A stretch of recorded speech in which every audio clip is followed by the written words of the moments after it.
தற்போது கிடைத்த அண்மை செய்தி, திருச்சி மத்திய சிறையில் காவலில் இருந்த விசாரணை கைதி மரணமடைந்துள்ளார். இது குறித்த கூடுதல் விவரங்களுடன் இணைகிறார் எமது செய்தியாளர் சுப்பிரமணியன். வணக்கம் சுப்பிரமணியன், உங்களுடைய கூடுதல் விவரங்கள் சொல்லுங்கள். திருச்சி மத்திய சிறையில் காவலில் அடைக்கப்பட்டிருந்த கைதி, விசாரணை கைதி சந்தேகமான முறையில் இறந்தது தொடர்பாக திருச்சி மாவட்ட காவல்துறை ஒரு செய்திக்குறிப்பு ஒன்றை வெளியிட்டிருக்கிறது. இந்த வழக்கில் உடைய பின்னணி என்ன என்பது குறித்தும் அந்த செய்திக்குறிப்பில் தெரிவிக்கப்பட்டிருக்கிறது.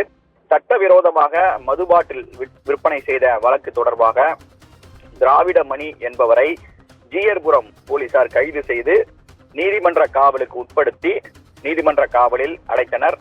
இந்த நிலையில் திருச்சி மத்திய சிறையில் அடைக்கப்பட்டிருந்த திராவிடமணிக்கு கடந்த 28ஆம் தேதி உடல்நலக்குறைவு ஏற்பட்டது. மத்திய சிறை மருத்துவமனையில் முதலுதவி சிகிச்சை அளிக்கப்பட்டு மேல் சிகிச்சைக்காக திருச்சி அரசு மருத்துவமனைக்கு அனுப்பி வைத்தனர். திருச்சி அரசு மருத்துவமனையில் அவரை பரிசோதித்த மருத்துவர்கள் அவர் இறந்து விட்டதாக தெரிவித்தார். இதன் அடிப்படையில் விசாரணை என்பது தொடங்கியது. திருச்சி மத்திய சிறை அலுவலர் கொடுத்திருக்கக்கூடிய புகாரின் அடிப்படையில் திருச்சி KK நகர் காவல் நிலைய போலீசார் இது தொடர்பாக வழக்கு ஒன்றை பதிவு செய்திருக்கிறார்கள்.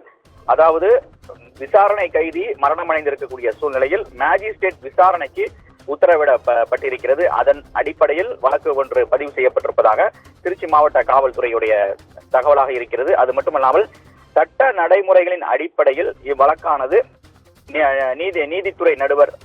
நீதித்துறை நடுவருக்கு அனுப்பப்பட்டிருப்பதாகவும், அது மட்டுமல்லாமல் பிரேத விசாரணை என்பது நீதித்துறை நடுவர் முன்னிலையில் நடத்தப்பட்டது. மருத்துவ குழுவினர் பிரேத பரிசோதனை நடத்தப்பட்டிருப்பதாகவும், மேலும் பிரேத பரிசோதனை முழுவதுமாக வீடியோ பதிவு செய்யப்பட்டிருப்பதாகவும், அது தொடர்பான அறிக்கை இதுவரை காவல்துறை தரப்பிலிருந்து பெறப்படவில்லை என்றும் அந்த அறிக்கையில் தெரிவிக்கப்பட்டிருக்கிறது. இது மட்டுமல்லாமல் குறிப்பாக பிரேத பரிசோதனை அறிக்கை வந்த பிறகு அடுத்த கட்ட நடவடிக்கைகள் எடுக்கப்படும் என்றும் காவல்துறை தரப்பில் தெரிவிக்கப்பட்டிருக்கிறது.